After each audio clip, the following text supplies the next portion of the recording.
Click, click, boom. What's going on, faithfuls? The Nothing But Niners crew is back. Guys, the 49ers are 6-0, and they triumph over the Washington Redskins in an ugly, old-school football game.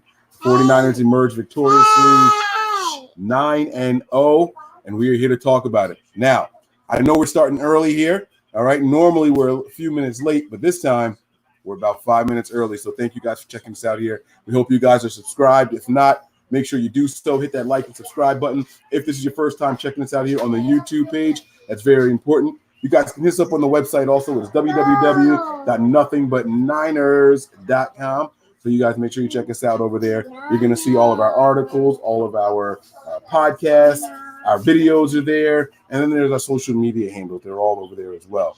Our social media are as follows. Our Twitter and Snapchat are Nothing But Nine, ERS. Our Facebook and our Instagram, Nothing But Niners. If you are watching from Facebook, I encourage you guys to back out and type in your name in the chat so that way I can give you guys credit for any comments that may be featured during today's episode. All right. I am 49ers Mike _NFL, and we're going to kick this show off the right way. This is my lovely assistant for the day. Say hi. Okay, it's my sick baby, guys. But yeah, this is Elena. She's going to be with me for the day. I got my man Mike NY to the Bay. What's going on? 6-0, baby. 6-0, and it feels so good. And then we got my man over here, Nick Cork. My man's been riding with us all day long. What's going on, Nick? How you doing? Yo, 6-0, baby. It was messy, but it's a win. That's right, man. That is right. Absolutely right. So, guys, okay, you said hi, mamas. We're going to get to this stuff, man. Now, we have a tradition here, fellas. We already know how we got to get this thing started. Where's Mike? I want Mike to show that beautiful bottle over there. Hold on. Let me put the screen on Mike and this. There. Oh my God. Look at that beautiful. I even shined it up a bit. That looks like a Lombardi trophy. Oh man, look how nice and shiny that is. Is that from Tiffany's? So guys, you already know the deal, man. We are going to take our victory cheers here. All right. So guys, man, the Niners just keep on winning, and I keep on taking shots on air. Drink responsibly if you guys are out there. For all of you people, here we go. Salute. Salute. 6-0. Gold Bar holding us down, man. I love it. I love it. We're working on some more things with Gold Bar, but we'll keep that in store for you guys a little bit later. This is the Overreaction Show, fellas. Let's overreact. So, ugly win, but the Niners come out victoriously. I'm going to give it to Mike first, man. Your overall thoughts on the game. Sloppy. I mean, throughout the whole thing, I didn't feel like we were going to lose necessarily, but I felt like we could have done a little bit more, especially offensively, at least 3/4 of the game. And I definitely have some concerns with targets other than Jimmy or George. They need to get some more production, and that's a big concern for me. The running lanes weren't necessarily there the first half, but they started to get more as the game went on, so that was encouraging. But overall, the defense is just shut down, which is, continues, which is awesome. Absolutely, man. I mean, it was a lot of fun. Sorry, it's okay, man. Nick, man, your overall thoughts on the game? Yeah, it was like a throwback to the 70s. Grass going everywhere, really sloppy. The Niners offense didn't really start getting going until probably midway through the third quarter, but there was a point in the fourth quarter, I sent you a message, you just knew it was over. The defense had sucked the life out of the offense. Adrian Peterson, as I said, wasn't getting that record today. It was sloppy, but it's a win. And at the end of the day, that's all that matters. It wasn't a good game from both sides. I watched a bit of the New York game, New York Giants game at the end, playing on a 4G field. And, they've got to change that field at FedEx because you can't play football like that. That's ridiculous. It is definitely a rough field and terrain to play on. I see somebody else popped in here, too. I want to bring him up here, my man Anthony. What's going on, Ant? How you doing, buddy? What's going on, fellas? That was probably the worst game of football I've ever watched in my life. Oh man, It you must have was missed the ugly. Jimmy Ray But, game. hey, Yeah, we came out with the W. That's what matters. you must not have seen that game with Kaepernick in the snow. Yeah, that one was pretty bad too. Really quick, I want to acknowledge this message here from Killer Cam 0714 with $2 contribution. I'm a Packers fan, but nice win. Good luck next week. We got the Panthers next week, so thanks for the shout out there, Killer Cam. We appreciate the time and you stopping through, man. Guys, this was a rough battle here. So, Anthony, I know you just gave a little small recap, but what were your biggest takeaways from the game? We're going to get to some specifics later, but I want to know what your specifics were for this game. In a game where there was not a lot to point out, I still think this was.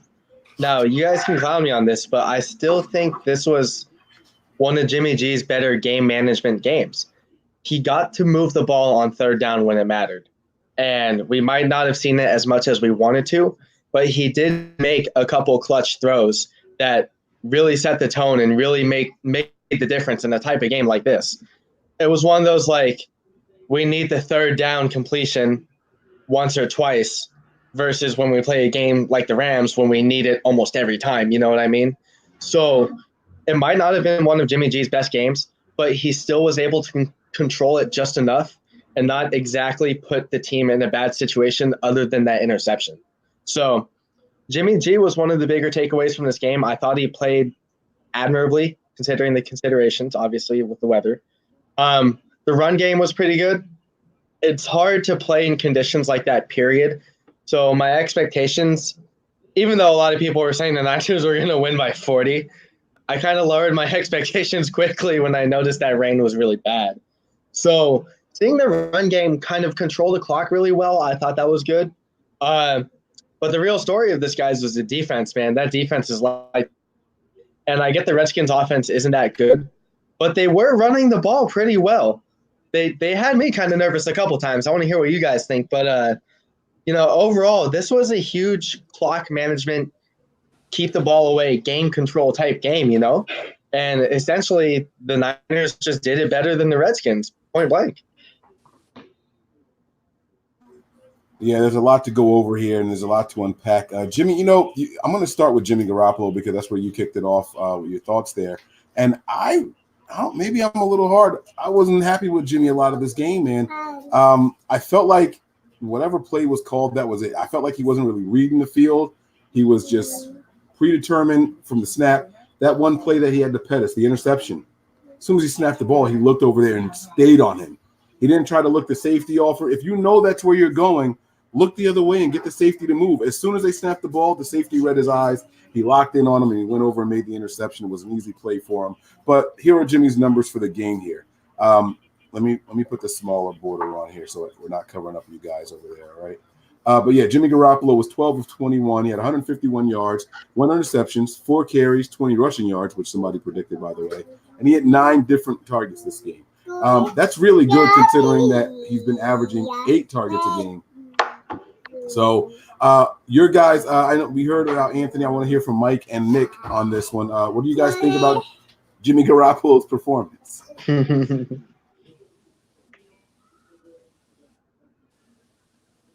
What? Go ahead, Mike. Oh, okay. I have mixed feelings. Like Anthony said about some of the third down conversions were good, and he was poised. I was impressed, with the running ability, even though I was nervous as hell. But those predetermined throws, like you mentioned, really, even when they're successful, they put me on the edge because I could just see it. It's like, look off. Like, it's just he snaps the ball and he's staring whoever it is down. It could be a huge play, touchdown, great. But it's like, man, like it's so close. The defenders are closing on those balls. Like that one to George over the middle is third down. George just, awesome hands there. But like I thought that was going to be an overthrow interception as well. So mixed results and reaction for me. Yeah, I agree. He was definitely not looking the safety off. He was just kind of static. And it's what we said in the pre-game. He had to step it up a bit, even though with the weather and stuff. Yeah, he made some clutch throws, but like you guys, I was definitely nervous. Some of those throws he was trying, it just didn't look right to me. I still think he's the guy going forward, of course, and I don't think we should bring anyone else in. And I think the weather probably pays 90% of what happened today on both sides of the ball. But yeah, I was definitely nervous on some of those throws. You know, Jimmy didn't have, this stellar performance that we all thought he was going to have or anything like that. Going into this week, I thought this was the week that Shanahan, took the foot off of the brake and allowed him to open it up. But the weather is the biggest reason. So I can excuse a lot of what Jimmy Garoppolo did. I don't have any questions about whether or not he's a quarterback going forward. I can tell you from looking around the league, we could do a lot worse. The guy on the other side of the field today as a quarterback wasn't that hot himself. And so I was happy with what I saw from Jimmy. I just wish he did a couple of things different. And we got to remember this, if I'm not mistaken, was the 16th game, right? Or was it 17? Either way, it's not a lot. It's 16 or 17 games worth of quarterbacking from this young man. And I know he's been in the league for 5 years, and we want this veteran Tom Brady-like leadership from him. But he just doesn't have that experience yet. He's still getting the experience and still learning a complicated system. That said, when we reflect on this, I don't know, 2, 3, 4 weeks from now, and we're not looking at, the situation and we're looking at the box scores and the stats, the Niners held them to 50 passing yards. And last week it was how many? 78 or something like that? They're going to talk about this defense for a long time, man. This is really, really shaping out. It's the rain isn't going to be a part of the story. The field conditions and the weather conditions aren't going to be a part of the story. It's going to be about the box score and how many yards we've allowed in 3 consecutive games to quarterbacks and all. So let's bring Nick in. He is out there. Looks like he's in the car. Let me see if I can get Nick to come in here. Oh, I added him and I deleted him. My bad. Nick, what's going on, man? Can you guys hear Nick? No. All right, we can't hear you. There's no audio on you, bud. Uh-oh. All right. I think he's going to jump out and jump back in here again. Let's hear. I want to hear what it was like over there in the stadium, man. They said that there was a lot of 49er fans that were there, but I wonder if they ever felt defeated. You know what I mean? I wonder if they ever felt like this was going to be a bad one. You know what I'm saying? And we have some other stats and people to talk about too, but let's try to get Nick back on here again really quick. Let me get this comment off of the board, and then we're going to pull Nick back in here. All right. Oh, he disappeared again, so never mind. All right, so I'm going to keep it moving here. Let's talk about the run game really quick, because the run game was really the key to success today. The Niners finished the game with a total of 137 rushing yards. And that's not that bad. It's not that bad. It's around what I thought. However, I did think that we were going to get that 60-yarder. We didn't get that. We just ran the ball a lot. And what are your guys' thoughts on that? In a game like this, what do you think about Shanahan's plan of attack? And do you think he made any second half adjustments? Because he was asked that. And they kind of said, no, not a lot of adjustments. We just had to stick to our game plan. So let's go with Nick, Anthony, and then Mike. Yeah, I don't think really he did make any adjustments, if I'm honest, because I think once the weather had determined what was going to go on, yeah, they were going to try and make a few plays downfield with a pass. But you know what? They just choked the life out of the Redskins, just like they did the Rams last week. And it got to a point, as I said, like in the third quarter, beginning of the fourth. And the further the game got on, you could see Washington was getting deflated.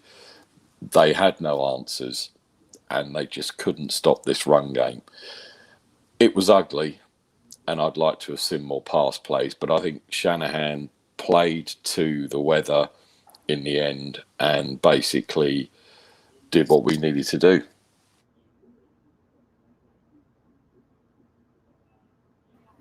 All right, Anthony, man, I want to know what you thought about the run game and then Shanahan's plan of attack this game, man. Yeah, I think a lot of the weather really determined the whole game plan overall. I do think maybe if the rain was lighter, we would have seen a few more passes. But as Nick and a lot of the guys are saying, and even on the broadcast, that rain was coming down hard. So there's not really too much you can do. I do want to say that one thing I am pretty proud of regarding the run game is ball security. Those running backs ran hard. There was no really inkling that you felt like they were going to fumble. Ball security is really well.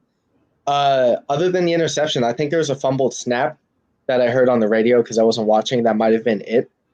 But outside of that, the run game was good.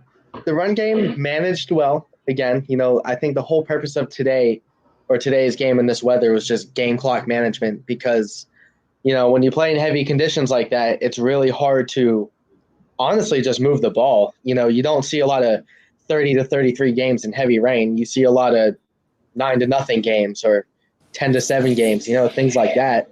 So overall, the run game did what it had to do.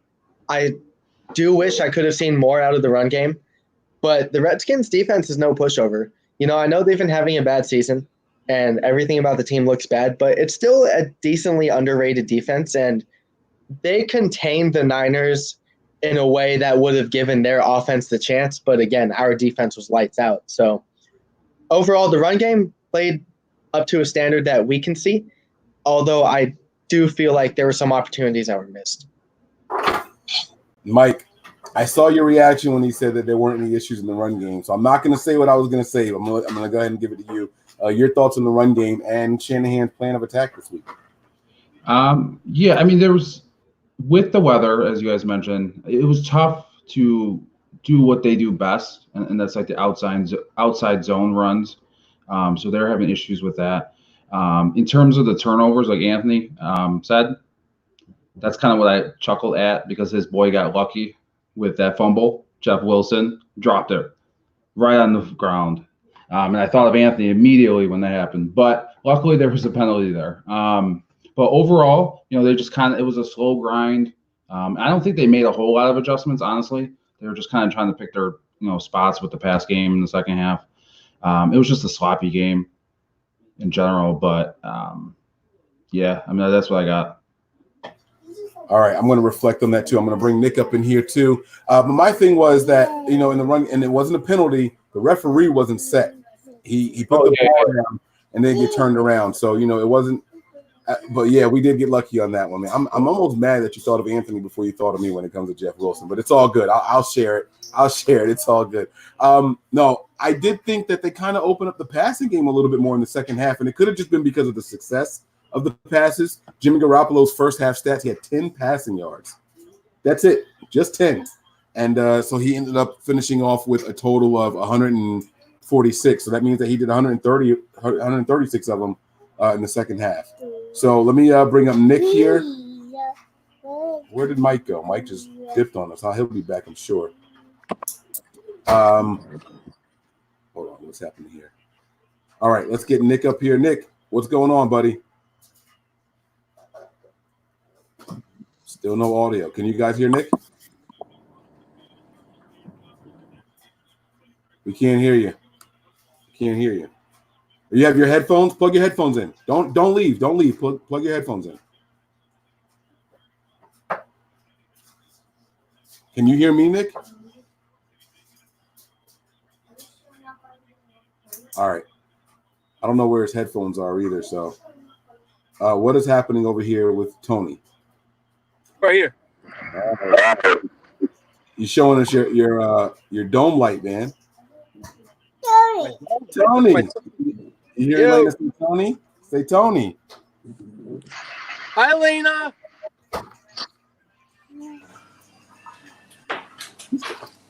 Hold on. Let me see. Hold on. Speakerphone. Hello? No. All right, man. What'd you think of the game, man? What was the atmosphere like? You got For some reason, something's got me blocked, and it won't allow me to talk. So, no idea what's going on with the streamers. But anyway, yeah, man, sloppy game. Overall sloppy game. I heard you guys touch base on, if you think Kyle Shanahan made any type of adjustment in the second half, and I thought that he did. He kept a lot more guys in to give Jimmy a little more time to throw the football. And I don't know if it was more so on him, but the receivers definitely They look totally different in the second half than they did in the first half. Like running routes, everything looked totally different. Yeah, okay. At one point in the game, I was thinking in the first half, I honestly felt like Kyle Shanahan was getting outcoached. And it wasn't about them being better than us. I felt like Shanahan was calling plays that he shouldn't have been calling. The run game looked a little stale and stagnant. And so when I say he was getting outcoached, it was like one guy was prepared for the weather while the other one wasn't. That's what I felt like in the first half.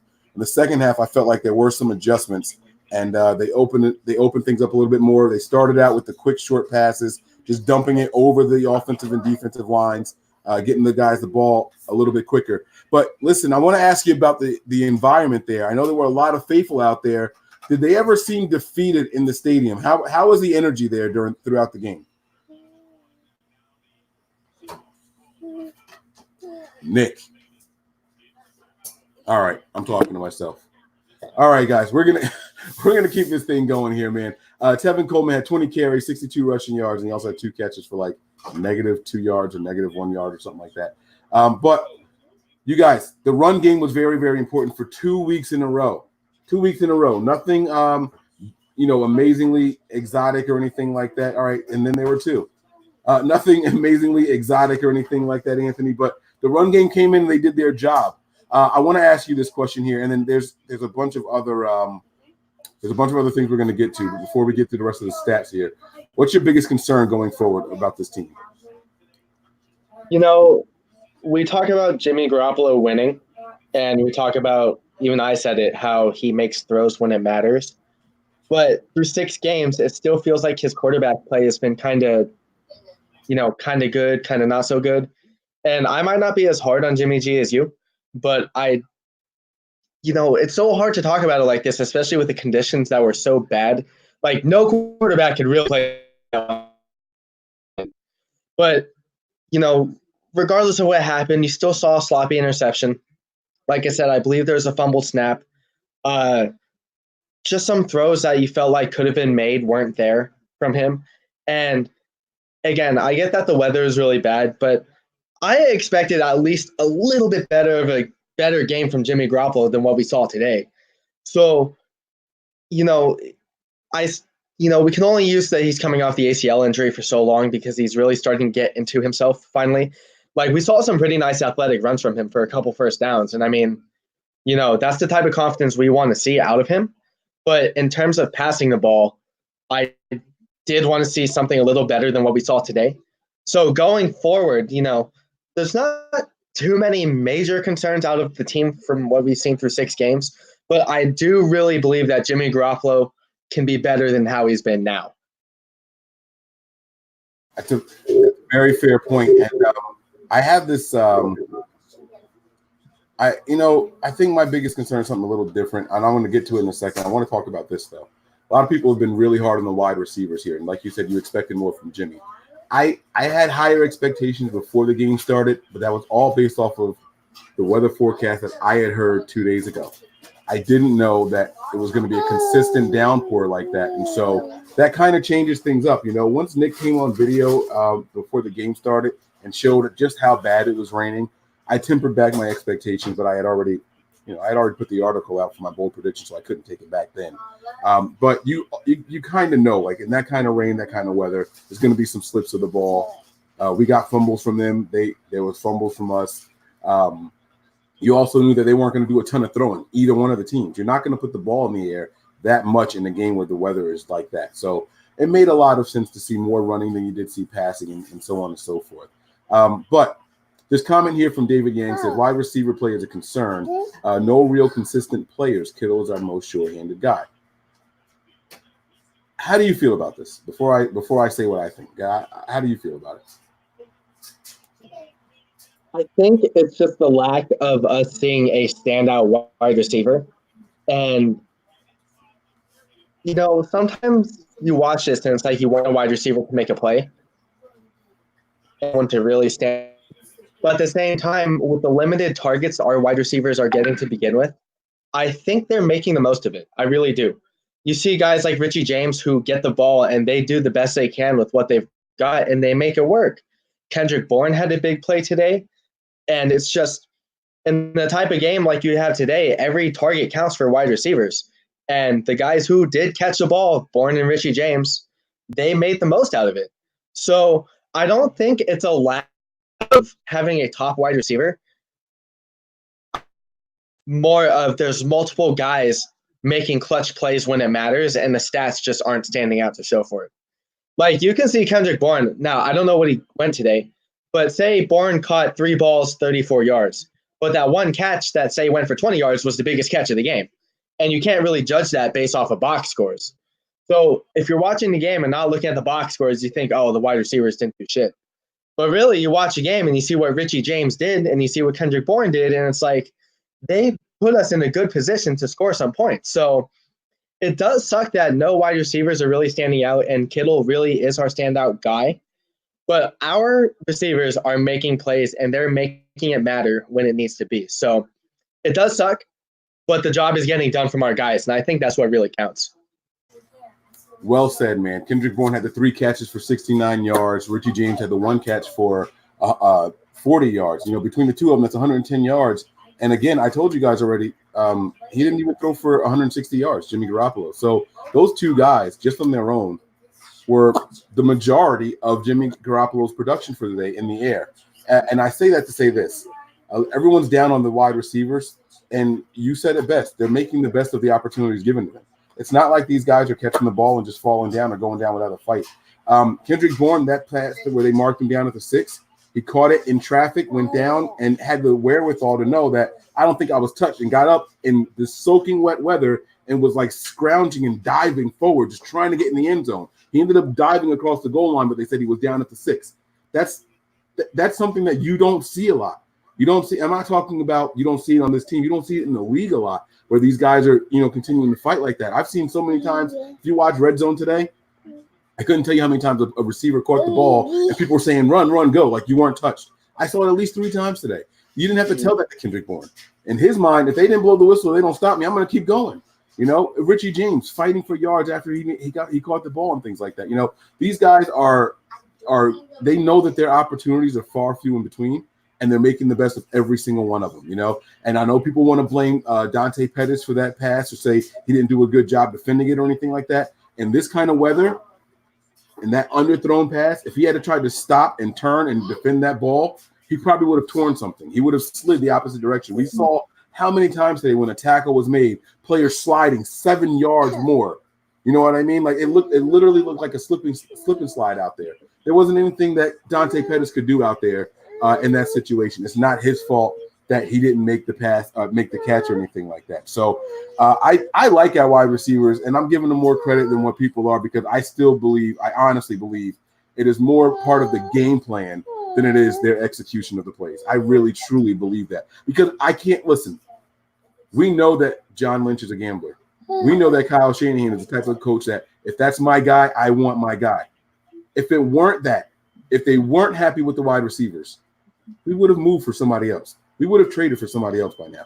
With this team being 6-0, this coaching staff has to be thinking playoffs. And if they feel like a wide receiver is going to put us over the top, they would make that move. I think it says something that they haven't. I really do. And it's not about Trent Taylor. It's not about Jalen Hurd. We don't know if either one of those guys are going to play this year. It's not about that. They see something here, and this is all part of the plan. I don't think that they're disappointed in the production and execution of these wide receivers. I think it's part of the plan. So, and to finish what you're saying, I don't think production matters as much as what's happening on the field, given the situation, is what matters. Again, it's, when Kyle Shanahan was in Atlanta, it was a big play offense because he had Julio, he had Sanu, he had 2 really good running backs. So you could expect something to happen, obviously with Julio. And you get into this offense with these playmakers, quote, playmakers, being Bourne, Pettis, Goodwin. What they're doing to put the team in winning situations matters. Look, none of the games that we've won have come down to, we didn't have that number 1 receiver. We didn't have a Julio or Debo didn't have a big game. We're not saying that. What we're saying is that the guys that are going out on the field, even if they're only catching the ball twice, are getting the two biggest catches of the game. And I don't think with what's happened through 6 games, with us being 6-0, is going to instill a reactionary trade from Lynch and Shanahan to go after someone.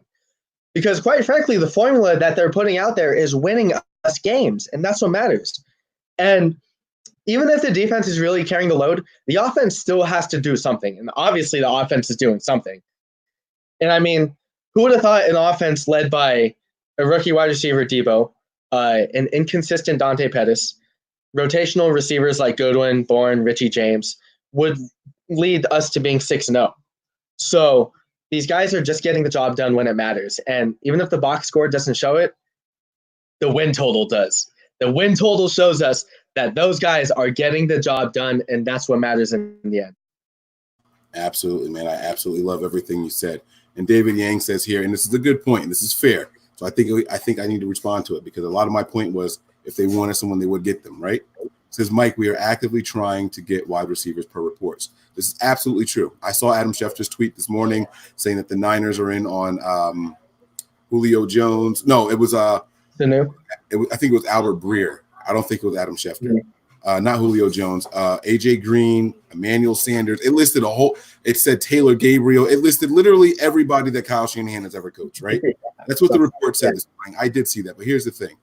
Kyle Shanahan was asked about the same thing at the podium, and he gave a very straight and direct answer.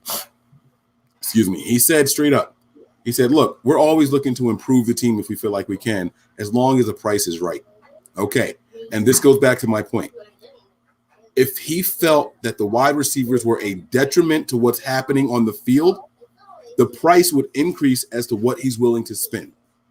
And so because he's not pulling that trigger, that means that he doesn't feel that he's desperate for wide receivers. If we were in desperate need of wide receivers, if these guys were costing us games, yards, production, if these guys were holding us back, he'd be like, listen, we got to give up a first to get this guy. I can't not have this guy, whoever it is.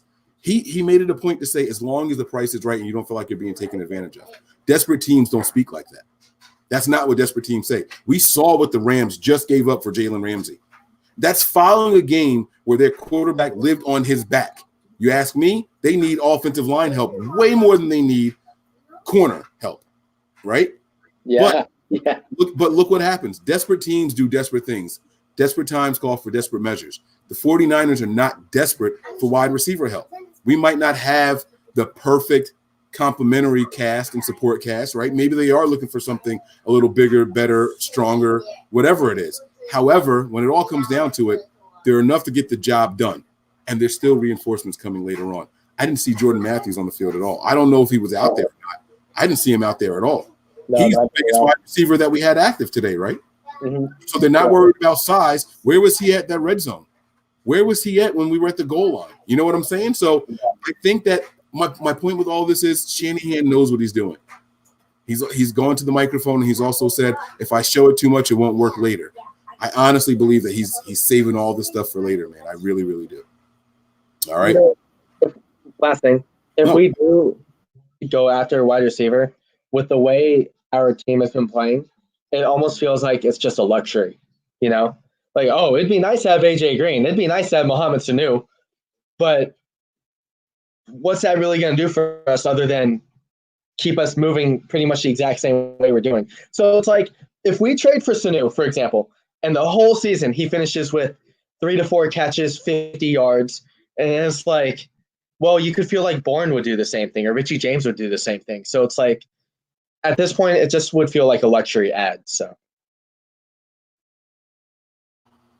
I completely agree. All right, so damn, I had another point as you were speaking, and I forgot it because I said something to my daughters. Shanahan receivers, luxury. Oh, I can't remember now. I'm so sorry, man. Damn it. All right, let's keep the show moving. And if you got to go, let me know. Just wave me down or type something in the personal chat over here. All right, let's talk about some more of what was happening today, man. We talked about Kendrick Bourne out there. You know what I'm saying? I didn't put it in here, but Richie James had that 40-yard catch. He also had that big return in special teams, man. These guys, I swear, those two guys have been the receivers I've been championing for the most in this. And I just feel like they need more touches, more opportunities. You know what I mean? It's in the game where it was raining the most. I don't think it's a coincidence that Kendrick Bourne was the team's leading wide receiver. As much as we like to hate on him for dropping the easy passes, he is really good hands in clutch and crucial situations. Today we saw that with him and George Kittle. Those were the guys that the team were going to when they got desperate, when they got hard up for something. You know what I mean? But we talked about the offense, the run game, the pass game. What were your thoughts on you said you didn't get a chance to really see the game. Did you see any of the game or just the beginning half you missed? Well, I saw almost the whole game. I only missed the Jeff Wilson fumble because I went out to get some donuts. What kind of donuts did you get, bro?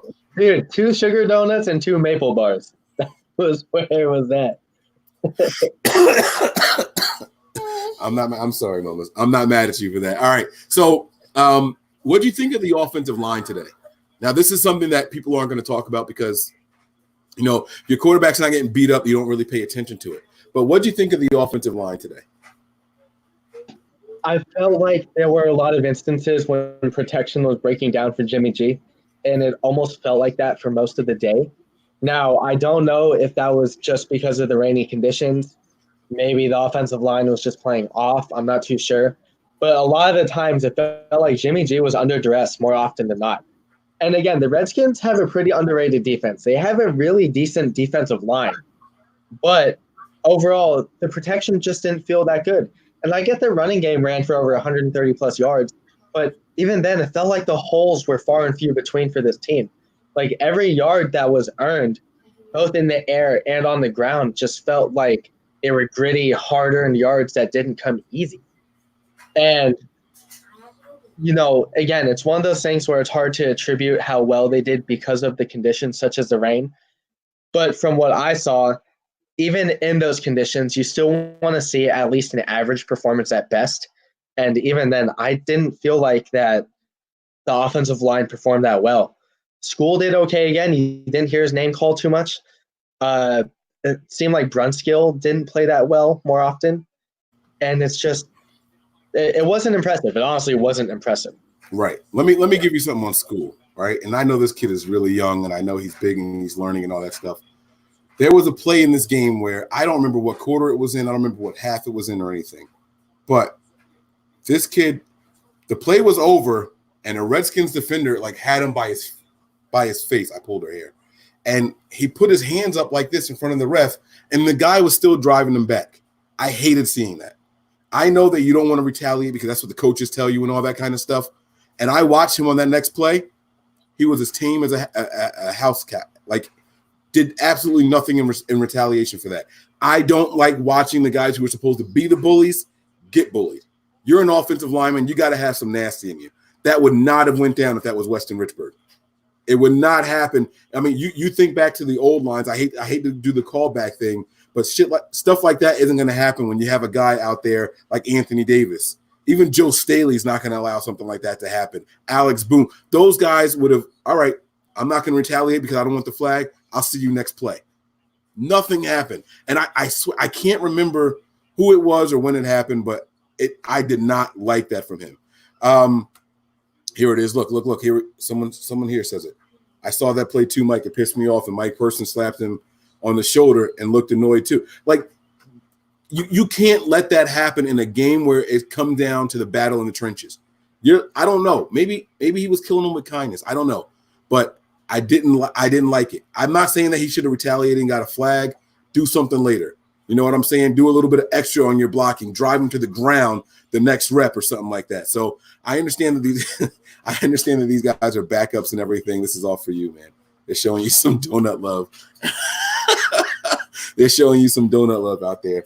But yeah, so let's keep this thing moving here. The message that I had it before said Kendrick Bourne has shut me up. He's shown to be clutch these last 2 weeks, right? These guys just have to get more opportunity. That goes for a lot of these players in the NFL, not just the guys that I feel like I've been bigging up or anything like that. A lot of these guys just need some more opportunity. You never really know. So I want to move to the defensive side of the ball, and we have to talk about this rookie, man. He is a stud. I mean, I don't know what else to say about this kid. What can't he do? Tell me something. What were your thoughts on Nick Bosa and his performance today, man? 10 seconds left in the game. one play, and he still comes around the corner and sacks Keenum. In a game that doesn't even matter at that point, he still makes a play. Things like that are what make players all-pro players. I'm sorry. But he showed drive, and he showed dog through that whole game. From the first snap to the very last defensive snap, he was on everyone's ass. And I think over him was Donald Penn. He's still a good tackle. Even without Trent Williams, Donald Penn is a very good tackle, even if he's older. And so Nick Bosa just made him his son. I'm sorry. Nick Bosa made him his son. And it looks like Bosa is going to be doing that all season. I wouldn't be surprised right now if Nick Bosa is honestly the best defensive player on our team. And it's hard to argue that when everyone else is playing well. But again, like you said, what can't this guy do? He is making plays when it matters. 5 tackles, 2 TFLs, a sack. What more can you ask from the guy, Mike? He's doing everything we expected from him.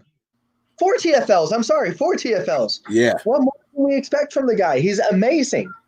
Yeah, and then that's the other thing, too. He also got some holding flags on there.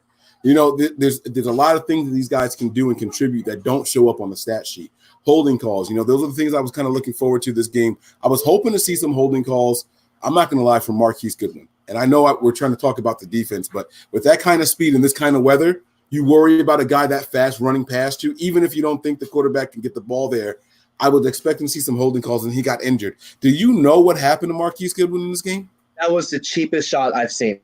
That was such a cheap shot. I'm sorry. If you look at the play, the DB literally leaned his shoulder into Goodwin as he's coming by. That should have been, I don't know what the call is, but it's basically defensive interference. The guy literally basically slammed into Goodwin, and Goodwin went down. When you see a receiver coming across you like that, you don't stand in his way. That's not the receiver's fault. That's all on the DB, and the DB literally hit Goodwin. I saw that. He hit the hell out of him. Yeah. And it got short. He jumped into him, but I thought he came back after that play. I don't know if he did or not, but I know he was out shortly after. So I don't know what happened with Marquise. We'll have to look into it some more and get some more information on that. But there's a lot of good comments in here on the defense. I want to get back to the defensive side of the ball here. This statement here. All right, so I'm gonna shoot my guy Symmetry 7 some video here. I've been saying this since the preseason. I've been saying this, Anthony, and I don't know if I've actually come on the show and said it because I didn't want people killing me. But now that my man Symmetry is putting it out there, I can blame it on him. Do you believe this message that's on here right now from Symmetry 7? Eric Armstead is outplaying Buckner this season. I think I was one of the few people, and probably one of the only people who actually challenged you about your thoughts. And now that we're seeing it happen, I got to eat my words, Eric Armstead is balling out. I don't know if he listened to our show when I said it felt like he was taking some plays off when he would slow up once the running back went past him. And I'm going to eat my words on that. I'm sorry, Eric Armstead, if you happen to listen. But no, the guy is balling out. He has stood out more than Buckner. He has arguably made more plays than Buckner. And he's quite frankly the second or third best defensive player on this line by far. Whether you look at the PFF or not, he's better graded than Buckner. The stats almost show that he's better than Buckner. And this guy is playing end on rundowns and inside on passing downs. And he's being successful in both given situations. You're not hearing that about Buckner. You are absolutely right. Going into the season, I thought that the most versatile guy on our defensive line was Ronald Blair. And this is not to take away from Ronald Blair because he's having a hell of a season also. But Eric Armstead is performing at an elite level at end as well as tackle. Whenever they call his number, he's up there. This game, 2 tackles. One of them was for a loss and a sack, 1 assist. He's got the numbers this year. He is playing hard, and it doesn't get noticed much. It's not going to get noticed much because it's Eric Armstead. You know what I mean? And I got to agree with the comment on the screen right now. He is outplaying DeForest Buckner this year. That's statistically, that's emotionally, his push, his relentlessness. How many tackles have you seen this year with Armstead running someone down from behind, from the opposite side of the field where he started, and he just didn't give up on the play? I've seen it far too many times this year. Eric Armstead playing like a guy who's looking for a big contract. He might be playing himself out of the 49ers locker room. And it's a good problem to have. It really, really is. I'm proud of the young dude. I think he just got married this year, right? And if you guys remember, there was a player. Was it Demontre Moore? Demontre Moore, I think it was. Robert Saleh did a speech at a post-game presser, and they were talking about a player who really, really improved. And at the microphone, he said, people excel when they have a new why in their life, a new reason. And he said that whoever the player was, they had just had a child in the offseason, and they were playing really well. I'm pretty sure, I think it was Demontre Moore, the guy that we had in the preseason that led the team in sacks. And he ended up having a club on his hand. He said, when you have a new why, this is what happens in your life. These guys get a new motivation. They know that they have different reasons to look at them. And then he mentioned Richard Sherman, and Sherman, and then even Richard Sherman went on to say, I have a child who watches me play now, and I don't want them to say, Daddy, what will you do? Da, da, da, da, da. So now I play a little different. I think differently. Eric Armstead just got married. You know what I'm saying? So I don't know if that's his new why, or I don't know if it's his contract year or what, but he looks really good, man. He looks really good. So shout out to Eric Armstead. It's not a slight on Buckner, but Buckner has been the standard for the defensive tackle here in San Francisco for the last couple of years. And so it's just something to compare him to. It's not a slight on DeForest Buckner at all. Buckner is Buckner. He's going to be here for a long time. But the truth of the matter is Eric Armstead does indeed look better, in my opinion. I'm not, the end-all, be-all. But in my opinion, he does look better so far this season. All right, so good comment there. I'm trying to get back up to where these comments were because there were a couple of other ones that were really good right around the same time. I saw my man Julian Taylor getting some love. Where is it? Look, I like this message too. Boast of the Barbarian. And Anthony, man, let me tell you, that comment that you made about Bosa deserves a lot more credit, but I don't want to drag the show out. That play, that sack at the very end of the game, what for? What was the extra effort for? Even if you let them score and get a 2-point conversion, they still lose that game. He had no reason to be going that hard, And for all the people who are out there who said we shouldn't sign this guy, he quit on his college team and all that stuff. This game was literally over, except the zeros being – there was nothing the Redskins could do to win the game at that point in time. And he still showed the hustle play and got the sack. I mean – you started it, and I didn't want to dwell on it too much, but man, I mean, I'd be remiss if I didn't just add my little 2 cents in there on it. He's looking good out there, man. He is really, really playing well, and like you said, that was all effort. Go ahead. Before we move on, Mike, I'm gonna say one thing right quick. Bosa made a statement with that sack. That is a statement sack. That is the type of play you make that says, look at us, NFL. You guys don't mess with us. This is my team. This is my defense. And we're here to mess some F up. We're here to make some plays. That's what that was. That was a statement sack that they're going to come into this Carolina game next week and make him go, we got to double Bosa. And then you got Ford on the other side. But, Mike, I'm sorry. That was a statement right there. You don't just end the game with a sack and slip and slide on the grass, and you can't tell me that isn't talking some nasty trap. Yeah. That is nasty. That was a statement sack. Yeah, it was a statement sack. The GIF is already out there of him sliding. I mean, and this is funny because this is 2 out of 3 weeks where we're getting GIFs from Bosa. First, it was the flag planting. You know what I'm saying? Now it's him doing the belly slide and everything. And this is from a guy that they say is not outspoken. This is a guy who you've seen him and heard him at the press. He's very soft-spoken. He seems like a gentle lion, if that's even possible. But that's what Bosa seems to be. And he's out there. He's having a good time and he's working hard. You know what I'm saying? And this next comment here, I'm going to click it really quick. Bosa exceeding expectations. He is.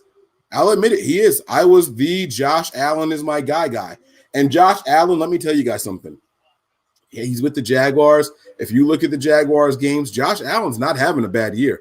I'd be 100% happy with Josh Allen and the stats that he's bringing here. But Bosa is playing way better. You know what I'm saying? It's not a knock on Josh Allen. Bosa's just playing better. We have the better guy here, and there's no shame in my game in saying that I wanted Josh Allen. I was wrong about it. So let's keep this thing moving here.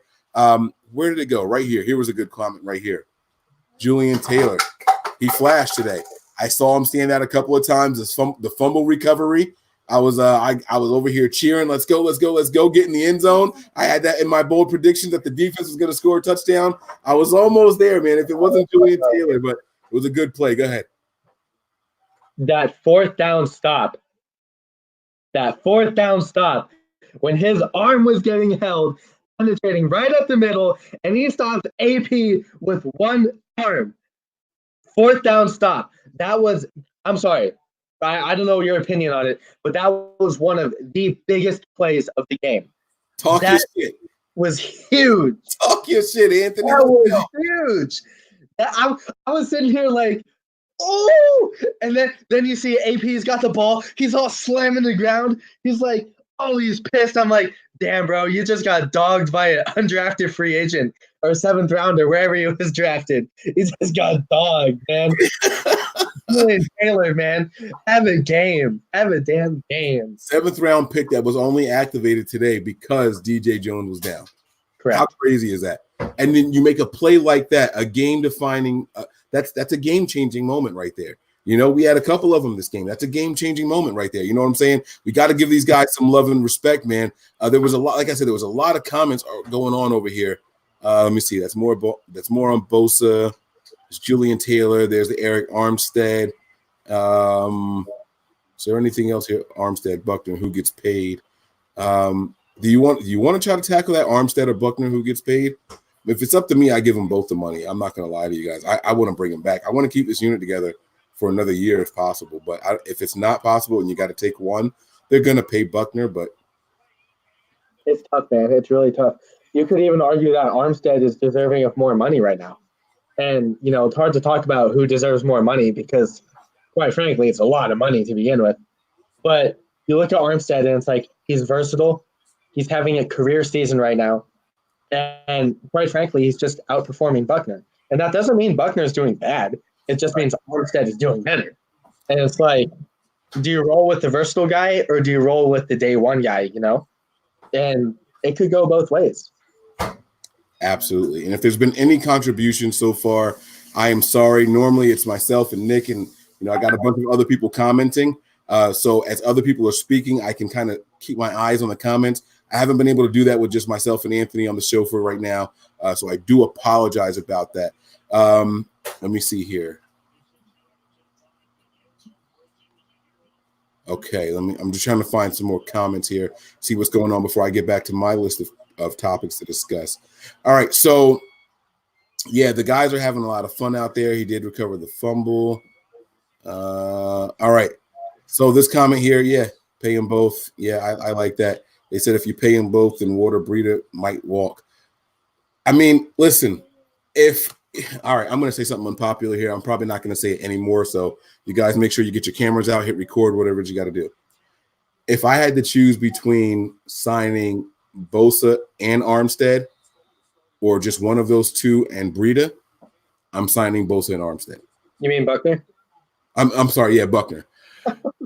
If my options are Buckner and Armstead or one of them and Breida, give me the two defensive linemen. My reason behind that is this. The running backs, I hate that the NFL diminishes the position, but running backs are running backs. And we have seen Shanahan do it with a ton of different guys here. The only guy that couldn't do it here, well, the only two guys were Alfred Morris and Joe Williams. I like those odds. We have had 7 different running backs here, and all of them have been able to do it except those two. And so what that tells me is that you got to go out and you got to get the guys that are the rare guys, the rare finds. And Armstead is playing at an elite level. You don't let that walk out of the building for a Matt Breida, who is often injured. He didn't finish the game today. You know what I'm saying? So, yeah. And the injuries, I don't hold injuries against people, but availability is what it is. And so if I have to choose between the combination of one DT and a running back or two DTs, give me the two DTs because those guys are earning it. They're playing hard, and they are the difference and the reason why we're so good. You take Armstead away from this game. I mean, not even just this game, a couple of games this season. You take him out of here, there are longer runs, there are sustained drives, there's less sacks, there's more yards put up against us, and probably more points. And so I like the formula that we have out here right now. Give me the 2 linemen. What do you think on that? No, I agree with you. It's like you look at Breida, and it's like, no, I'm not trying to slide him. Don't take my words for it. But he's made plays when it matters, okay? But is Breida a generational running back? Because is he something that's like really, really special that you go, oh, this guy needs to be on this team. If we don't have him, we lose games. And it's like, I feel if Tevin Coleman were given the same opportunity, I think he would honestly be almost as similar as Breida. And so it's like, at a position that is honestly so expendable, especially in this Kyle Shanahan offense, how much does Breida matter to games this season versus what Buckner and Armstead have done on defense this season? And it's like, it's hard to measure value when one's on offense and one's on defense. But you look at Armstead and it's like, this guy is single-handedly helping us win games. You know, half of his pressures could be the difference between a sack, a TFL, or a touchdown that the quarterback threw, you know? And it's like, Breida's had some really big runs this season, but is his output the result of big runs? Or is it just, here he is, he's getting 3 large carries and then the rest of his opportunities are slim? You know what I mean? So it's like, you can get the sense that his numbers can be inflated sometimes, and that happens. So you got to really consider how important is a running back when you really get the feeling that another running back can do the same thing he can. Especially when you look at guys like Raheem Mostert, and you still don't know what McKinnon are going to be. McKinnon's here for another year, whether we like it or not. And I've been the biggest McKinnon hater since the signing happened, right? But McKinnon is supposed to be what Breida is. Breida was supposed to be the poor man's McKinnon. Then we got McKinnon. I don't know if that's how it's going to shake out. I don't know if that's how it's going to be. But that's how it was supposed to be. And then we see Raheem Mostert, and as much crap as I took for saying that Raheem Mostert was a good ball carrier, he's explosive. He's got the speed, and he's got decent hands also. So, well, when he holds onto the ball. This team, I mean, Breida is not someone that I am going to make us let go of a top 10 defensive lineman for. So, hold on one second, Anthony. I'm sorry. Go ahead. But yeah, just to further my point, what I was saying is that defense is valuable. And if Kyle Shanahan can get the same output from another running back like Raheem Mostert, who I honestly think can be like Breida, maybe just more fumbling issues, but I think Mostert can be like Breida. But what I'm saying is if Shanahan can get the same type of results from any other running back, then that should tell you all you need to know about why Armstead is as important as he is to the defense. Yeah, I like your thoughts. All right, let's keep this show here moving, man. And again, man, I'm so grateful that you were able to stay on here and stick around. I am not one for doing shows by myself. I'm serious. Nick can do that for 3 or 4 hours, just him in the comments, and that's not me. I've got to hear a voice. I can't, reading the screen. I get headaches after a while and all that. It drives me absolutely crazy. But Mike, it's been a good show so far. Yeah, no, absolutely, man. Those games where it's like the Niners played terribly for a 9-0 win, but there are so many things to take away from that just get you pumped about the game overall. Yeah, and there was plenty of good too. We started out on the low, but let me tell you, man, my Niners are undefeated. I am talking big shit to everybody I come across, man. I told you guys about the bet I made last year, $100 bet with the owner of the cigar parlor I go to. And I saw him last night. I went there. I go on Saturday nights, and he's a Browns fan. And every week we won, I would just look at him. He's like, you haven't beat anybody yet. And then I look at him again. You haven't beat anybody yet. And then we beat his Browns. You haven't beat anybody yet. And he said, I tell you what, when you play those Rams, you're going to learn. You're going to learn. And I went in there last night. I sat right down next to him. He looked at me. He put a cigar down. He said, I'm going to give you 5 minutes. Give me all you got because I deserve it. I said, nope. Not yet. I told you we're going to be in the Super Bowl this year, man. I really, truly believe the team. Listen, Anthony, you know, for what it's worth, right? This team is learning to win. I know that sounds super stupid, super redundant, whatever the word is that you want to apply to it, right? No. This team is learning to win. They are learning to overcome multiple adversities.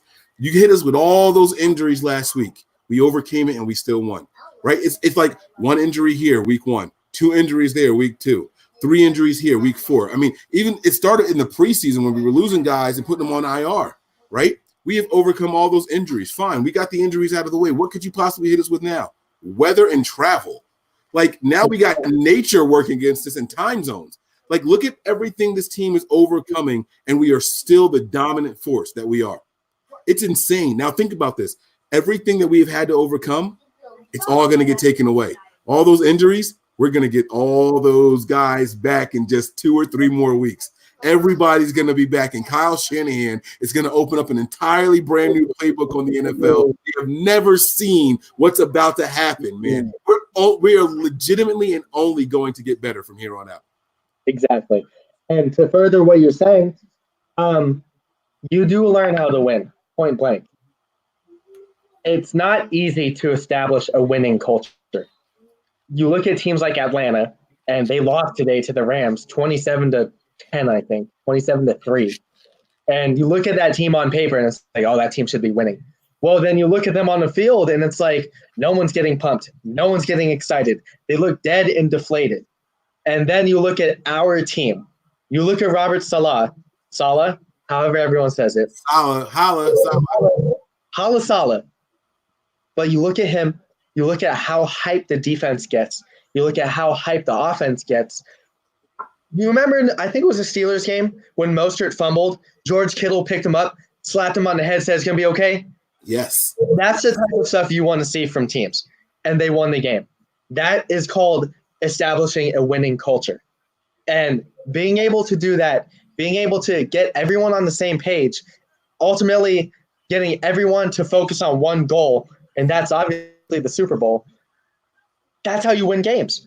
You could honestly argue that today's game was tougher than the Rams game.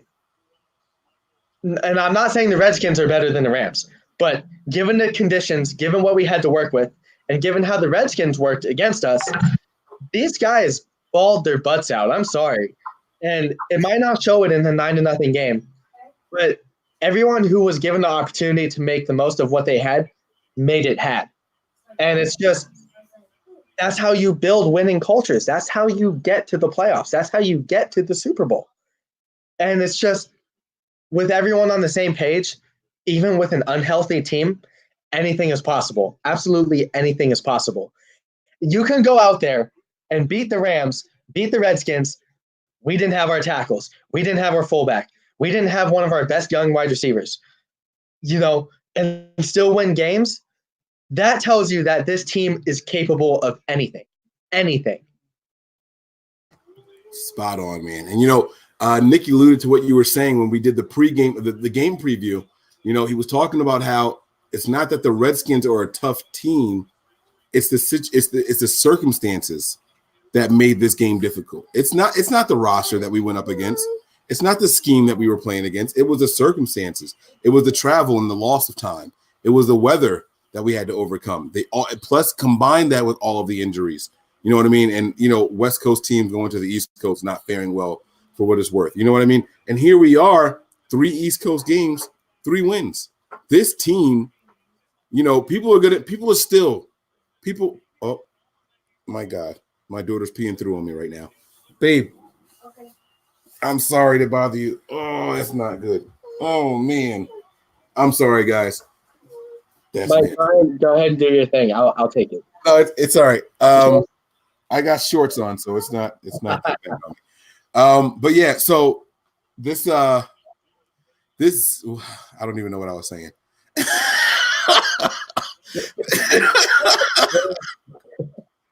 Mike, man. Damn, as Michael Jordan said, we know Michael Jordan said no, those memes. Oh man, my daughter just pissed all over me. That is insane, bro. That is insane. You're talking about being 3-0 on East Coast teams. Yeah. Like this, It was never expected at all. right? I mean, it was this game was more about the circumstances and situations than it was about the actual teams and coach versus coach, player versus player, our offense versus their defense, and their, you know what I mean, and their offense versus our defense. It wasn't about that. It was about the other stuff, and this is what this team, we're being battle tested right now, man. And this is getting us exactly what we need. This is the experience. This is what the veterans were brought in here for. This game is on as much as guys like Richard Sherman and D Ford, those guys who have been winning and making playoff runs in their careers. You know what I mean? Since Andy Reid has been over there, D Ford hasn't had a losing season. That he doesn't know losing. And even if he was injured for most of those years, he doesn't know losing. Richard Sherman, he's coming from Seattle. We hated Seattle. Why? Not because they were some other team. No one hated the Cardinals. No one hated the Rams. It was because they were that good and they were in our division. Richard Sherman is used to winning and getting through the ups and the downs and the turmoil. You know what I'm saying? And so that's what they're teaching us here, man. This team is going to be ready. They're going to be special. This team is going to be we're going to be good. And man, I'm just really excited about it all. You know what I'm saying? Like I can't wait for this to continue. You know what I'm saying? So it's good. Oh, Nick was that's how I started. Nick was saying that it was all about the circumstances, not about the opponent. So I like that a lot, man. Let me see what else I had here on the side for us. Where did my messages go? All right, so we got two more things here, and then I guess we can wrap this thing up here. I'm going to ask you about let me see, we talked about Kendrick Bourne. Let me make sure I'm not missing anything else, because these are the last two things I wanted to do. Yeah. All right, here we go. So this game was not a big offensive juggernaut game. It wasn't anything to write home about or anything as far as the offense goes, but I would like to know your offensive player of the game. People in the chat, also, you guys type that in there as well. Let me know who you guys think were your offensive players of the game. Russell Wilson just threw a pick six. I just saw it right now. Let's to Marcus go. Peters. Marcus Peters. Nice. Nice. Get there and get busy, huh? Oh, wow. That was a terrible route. Anyways, offensive player of the game. I talked about it earlier, how guys coming in the clutch is what really matters to this offense, not guys putting up big box score numbers. Because if, say, Deebo Samuel puts up 13 catches, 130 yards, 2 touchdowns, and we still lose by 20, it's like, well, what did it really matter at that point? So you get a game like this, and it's like, who stood out? Who made the plays when it matters? And it's really hard to go off of, but I do got to roll with Kendrick Bourne. That play he made that just set the tone for the offense in that part of the game when you felt really insecure about the team, and it's just he just made it happen when it mattered. Yeah. And I don't care that he only caught the ball 3 times. I care about what he did with the ball 3 times, and he made it count. Yeah. He got us into a winning position, and we won the game. And so, go ahead. And what message did that catch? We won't quit. We're not quitting. We don't give a damn that it's raining out here. We're not quitting. Like, I'm getting up and I'm going to run this ball into the end zone. I'm not stopping. You got to stop me. Like, that was a statement. It was a statement all on its own, man. Like, oh my God. Like, this team, man, look, you have no idea. You don't know who I am, but I promise you're going to remember me at the end of the day. I promise you're going to remember me at the end of the day. Next week, when the Panthers get ready to study the 49ers and what they need to do, all of a sudden they're doing a little bit more research on Kendrick Bourne. Who is this shifty little guy running around here? What is his name? James? I thought he was just their kick returner. All of a sudden, they got more homework to do now. You get what I'm saying? Like, these guys are out here and they're putting it up, man. And I agree with you 100%, man. My offensive player of the game is 100%. I was deciding between another guy, but it was an offensive lineman. I don't want to give him any love. But it was Weston Richburg. You know what I'm saying? I didn't see a lot of pressure coming up the middle today. Weston Richburg is quietly having a really good season. But I got a chance to give my guy Kendrick Bourne some love. I got to do it. And my offensive player as well. I'm not even going to, I'm not going to piggyback on you any more than what I already said. He is absolutely my player of the game. I want to see who other people had as their player of the game to see if there's any other. Let me see here. Let's see who they had here.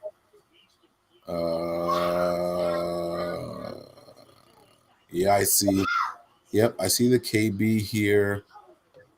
5:30. Robbie Goldlove in there too. Even Yeah, though but he would be the special team player, but I'm not giving him no love. He missed the kick. special teams doesn't count as offense. I'm not getting, even if it did, I'm not giving him no love. I'm not giving him no love, man. It's Terrible kick. pissing me off all year. Okay. 10 of 16, I think he is now. 10 of 16. 11 of 17, I think. One of them. Bourne made me a believer. Oh, wait. Are we? Okay. Gold slump is over. I don't know about that, man. I don't know if his slump is over, man. And a few KBs in these comments. So I think we should I'm roll seeing with a lot of KB. KB love in here. So, all right, man. All right. And now, obviously, we got to go to the other side here. Oh, you know what? Before we do, this is a really interesting comment by Al. Let's talk about this for a second, man. How much longer are we going to hold on to Marquise Goodwin?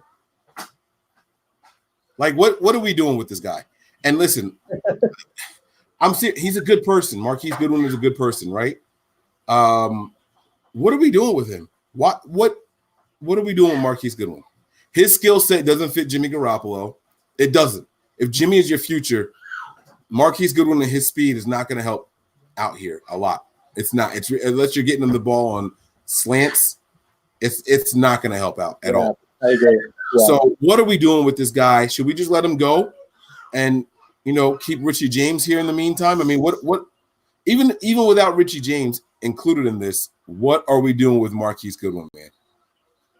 I think, a receiver like Marquise Goodwin, who really hasn't done much, still plays into a factor of how defenses play our offense. And teams still have to play the deep ball.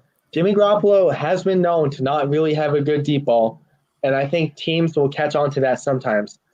But when you game plan against an offense like Kyle Shanahan's, you do still have to game plan against Goodwin. And Goodwin obviously was a non-factor today. There was no such thing as a deep ball today by both teams. But more often than not, you're not going to play games in conditions this bad. So it sucks that Goodwin hasn't been living up to an expectation that we've wanted him to.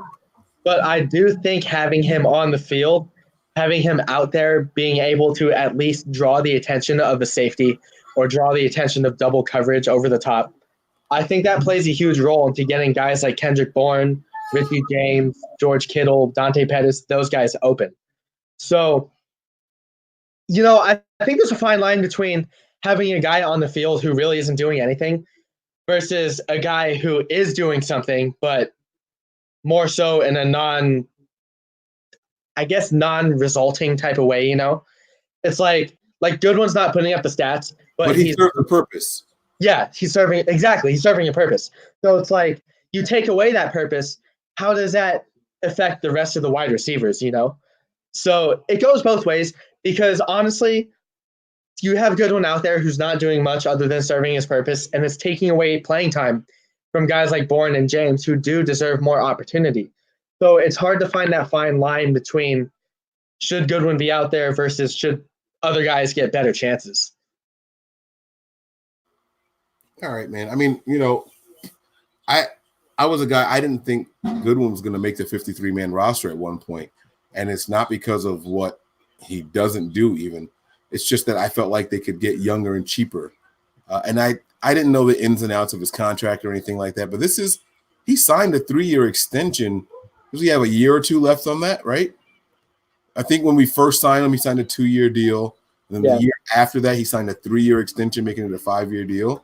So I think next year would be his last season. Okay. So, I mean, I don't know what the outs are or anything like that. He's not a football, like, you can't, if your season came down to Marquise Goodwin playing 16 games, you can't do it. And I hate saying that because I feel like that you could say that about a lot of different NFL players. But if your season came down to Marquise Goodwin playing 11 games, like if I told you that no stats, no quarterback needed, but you got to go out there and play the games, so you have to have Marquise Goodwin active and healthy for all 11 games. Would you make that bet that, okay, he can do it and we're going to win, we're going to be good? No, right? Like, that's what I'm saying. So you just can't count on him. He rarely finishes games and things like that. And I want nothing but the best for the guy. Maybe, the Olympics should be his thing. Like, he's go for it. You know what I'm saying? So, all right, let's keep this thing moving. Go ahead. His contract details. He has 2 more years left. He's an unrestricted free agent after the 2022 season. Next season, he would have a $5 million cap hit, but if we cut him, it's only $1 million in dead cap. The next season after, he's a $6.5 million cap hit with a $600,000 dead cap hit. So, man, Mike, his odds aren't looking too good if he's not contributing.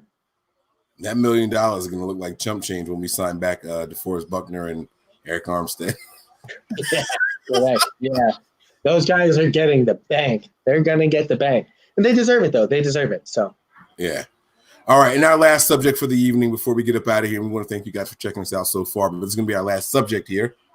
Who is your defensive player of the game? And I know we were gloating and glutting about Nick Bosa already. We even bigged up our guy, Eric Armstead. So, who is the defensive player of the game and why? If you are watching this, type your responses in the chat now. I will bring them up on the screen. See you later, Al. Thanks for checking us out.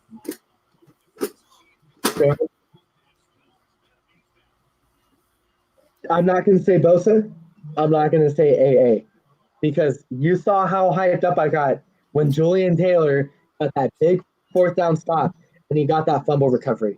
If I had to pick one game-changing play for the Niners on defense the whole game, it was honestly Julian Taylor's 4th down stop. You make plays like that, you are ultimately setting the tone for the whole defense for the whole game. And, of course, being there for the fumble recovery, that's just as important as getting the stop. And imagine if the Redskins don't fumble that ball and they get a touchdown or they get a field goal. Totally different game. And, again, Bosa and AA had great games. But it's just like the wide receivers. Who made the biggest play? Who made the one play that mattered the most to the team? Kendrick Bourne. And on defense, who made the one play, in my opinion, that set the tone, that made the play for our defense and for our team to win? And I got to roll with Julian Taylor. It has to be him. I like it. I like it a lot. It's going to be my guy. Shout out to Timothy Walker for spelling Julian Taylor's name right. 2 L's. I-A. 2 L's and the IAN in there, man. I don't know any other Julians with 2 L's in them. So I went to school with 3 guys named Julian, and actually it was 2 guys and a girl, but none of them had got 2 L's though? No, I didn't know anybody who had 2 L's. Yeah. Niners, baby. Niners, baby. No L's. No L's in there. That's right, man. So, you know what I'm saying? I see a vote in here for Defo. Tie between Bosa and Armstead. Quan Alexander with the forced fumble. Quan Alexander had his first half was interesting to me. Did he have a missed tackle? Was it a missed tackle that he had early on? Something happened. I was like, oh, Quan, that was bad. He had a missed tackle, and there was an angle that he took against AP that was really bad for a first down. Angle. You're right. It was definitely the angle. You're absolutely right. So, yeah. But Quan has been my guy. I'm not kidding you guys. I'm probably buying the Quan Alexander jersey. The only active 49er player whose jersey I have right now is Joe Staley, and it's from the Super Bowl year. And I can't think of another Niner that I want to get. So, it's probably going to be Quan, honestly. Yeah. So I was going to go with Julian Taylor. Now I want to be different, and I don't know who else to say. I didn't want to say Bosa or Armstead. I'm going to say Jimmy Ward. Jimmy Ward. He didn't have a stellar game. He didn't make any game. I'm not going to say any game. He did make a tackle on a play that he was the last line of defense. I think it was on a running back too. And if he wasn't there, it would have been a touchdown. But he didn't have any of those like wow plays this game. But he's been solid back there at the safety position, and it's something that we didn't have to see a whole lot of as far as the pass game goes.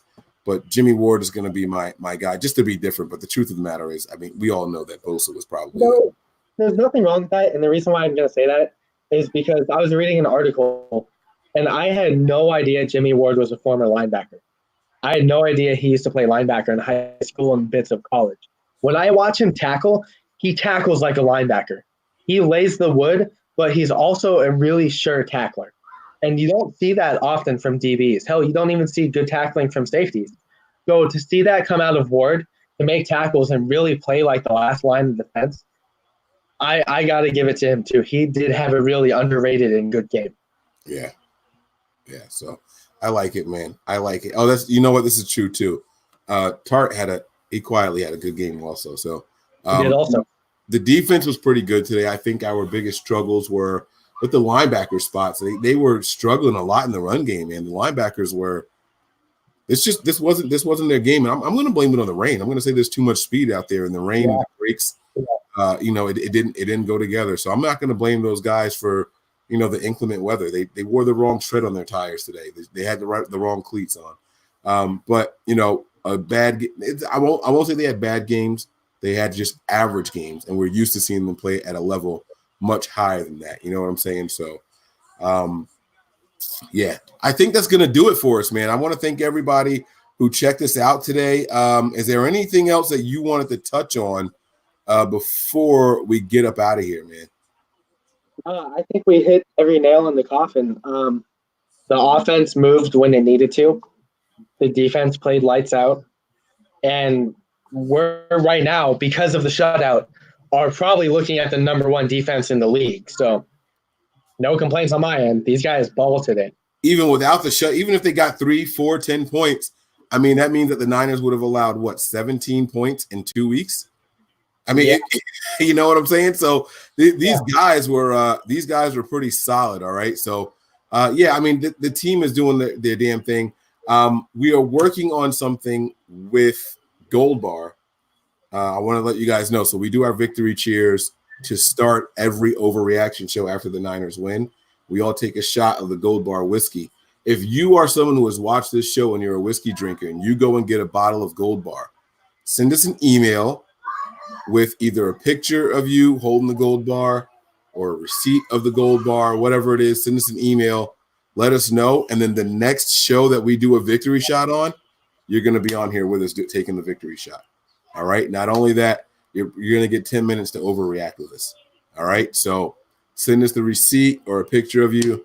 And we're going to have a lot of fun with this thing here, man. I want to, show some support and love. And they didn't ask us to do that. I'm not telling you guys to go out there and buy their stuff. Well, I am if you want to partake in it. But if you already have it, it's not a bad whiskey. So it's not a bad whiskey at all. 21 years or older, fellas. 21 years or older. I know there's some bad people out there. Be old. Be old. 21 or older. Absolutely. 21 or older. Drink responsibly. We want you to do all that good stuff. That's why we only take one victory shot on the show. We don't sit there and do it for every point scored or every touchdown scored or anything like that. One victory shot a show. Gold Bar whiskey, though, man. There's some good guys over there. They've partnered with the 49ers, and they're showing a lot of love to us. So I want to let you guys know that. All right, guys, I'm going to get up out of here. If you have any questions, comments, or concerns, I have to remind you guys, send them to our email address, and that is nbniners@nothingbutniners.com. So make sure you send them there. This is the email right here at the bottom of the screen, nb9ers@nothingbutniners.com. All right. If you have like what you've seen so far today here on YouTube, or even if you're on Facebook, make sure you make sure you subscribe. The Facebook community is 12,000 strong. Facebook community. If you're watching this right now, do me a favor. Go over to the other side. Check us out on the YouTube channel. Just subscribe for us. All right. Hit the subscribe button. Let us get those numbers up over there. We just crossed over 7,000. So we thank you guys for all of that also, man. The YouTube subscribers are great. Hit us up on Twitter and Snapchat. That is nothing but the number 9 ERS. So nothing but 9 ERS. And like I said, Facebook and Instagram is nothing but Niners. All right. The website, you guys already know the deal, spelled all the way out. www.nothingbutniners.com. Your one-stop shop for any and everything 49ers from your favorite guys over here at Nothing But Niners. I am 49ers Mike _NFL, and my man Anthony is Perry at Perry _49ers. So you guys make sure you give him a follow on there as well. My man, you guys, I heard the podcast. You and Zach just launched the podcast over there, man. What it's called, like Gold Standard Pickaxes or something. What's the name of it? All right. So to the people out there who don't know, Me and our good friend Zach, the Bay Area boys, we like to call ourselves. We are starting a new podcast called the Red and Gold Standard Podcast. It'll essentially be twice, 3 times a week, maybe more. We will be busting out lots of articles, lots of content regarding the Niners, and it's a homage to everyone out there who loves the Niners, just like us, just like Mike, one of the biggest Niners fans I've known, and I've only known him for a couple years. And Mike is he's the guy. He's the guy to know. But the Red and Gold Standard Podcast, give us a follow. We're on SoundCloud right now. Obviously, the Red and Gold Standard Podcast. We're going to be looking into getting into iTunes, getting into radio.com, hopefully, and a bunch of other apps. So find us, check us out, leave a reply, leave us comments. The whole 9 yards, baby. The Red and Gold Standard Podcast. And I know it's over already, and it was about the upcoming, what's happened so far throughout the season, the upcoming game was what the first podcast was about. But guys, still go check it out. Show the guys some support over there, the Red and Gold Standard Podcast on SoundCloud right now. It'll be on iTunes very soon. And if it's on iTunes, that means it'll be on your favorite podcast subscriber. So if you use a separate third-party app or anything like that, you'll be able to find it because they all tap into iTunes. So make sure you guys look for them. Show some support the homies. They're good people. Zach, you guys have seen Zach on here. You see Anthony on here. So show these guys some love and support, all right? The Red and Gold Standard Podcast, all right? So guys, we're going to get up out of here, man. This was a great day, man. Our Niners are 6-0. Go out there, bang your chest. I want to see you guys in your victory clothes tomorrow, man. Wear something that show the 49ers. I don't care if it's a lanyard on your keychain, if you got one of these little visors, or if you got a bucket hat or something, whatever it is that's 49ers, man, rock it proudly tomorrow. Take your mug to work or a little cup, whatever it is, man. Take it to work tomorrow and let people know I'm repping my set and I've been here since day one, not bandwagon. Even if you are a bandwagon fan.